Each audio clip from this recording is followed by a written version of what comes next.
In today's tutorial, I'm going to show you how to play the Caro-Kann advanced opening on chess.com.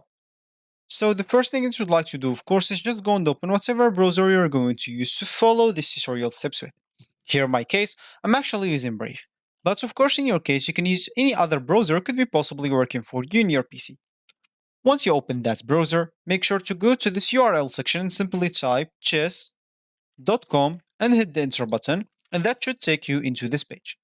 Of course, if you have an account, you can simply go and click on this login option on this left panel, and here you can enter your username or email, password, and check this remember me if you don't want to log in anymore. Of course, you can even log in with your Apple account, Google account, or Facebook account if you don't want to go through all the boring steps of creating or logging into your account. Or if you don't have an account, you can simply go and click on sign up from here or sign up from here. Both will take you to this page, and here, of course, you'll just have to choose a username, email, enter an email password, and simply click at sign up. Of course, you'd like even to choose your chess skill level, new to chess, beginner, intermediate, or advanced.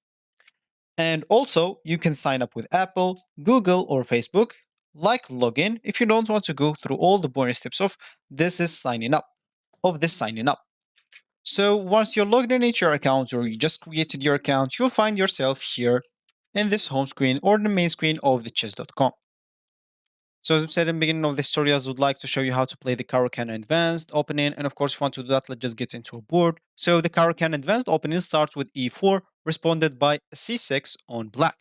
Now white played d4 and black plays d5 move, and now simply white plays this move e5, and that's the Caro-Kann defense advanced variation, as you can see. So this will be actually for this tutorial. I hope you like it. Thank you guys for watching, and goodbye.